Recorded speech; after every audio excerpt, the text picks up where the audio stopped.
digital content creators. They function as educators, reviewers, satirists, entertainers, musicians and influencers.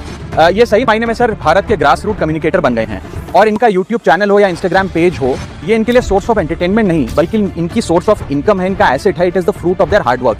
But एक चीज से ये सब परेशान है और उस मुद्दे को आज मैं सदन में उठाना चाहूंगा, that is the issue of fair use and arbitrary copyright strikes by digital platforms. Sir होता क्या है कि अगर एक कंटेंट क्रिएटर कुछ सेकंड, चंद सेकंड, 2-3 सेकंड के लिए कॉपीराइटेड कंटेंट को रीपर्पस करके कमेंट्री, क्रिटिसिज्म, पैरोडी, एजुकेशनल या न्यूज रिपोर्टिंग पर्पसेस के लिए यूज करता है, चाहे वो क्रेडिट देता हो, उसको इंसिडेंटली यूज करता हो, कॉपीराइट स्ट्राइक मारकर जो उसकी यूट्यूब चैनल है, प्रॉपर्टी है या इंस्टाग्राम पेज है, उसे वाइप आउट कर दिया जाता है और उसकी सालों की मेहनत चंद मिनटों में समाप्त हो जाती है। Sir livelihoods must be decided by law and not by arbitrary algorithms. Sir this by no means that one is against copyright holders. उनके हार्डवर्क और ओरिजिनलिटी को रिस्पेक्ट करने की जरूरत है, लेकिन यह समझने की जरूरत है that fair use is not piracy. Sir, because innovation cannot grow in fear and creativity cannot survive under threat.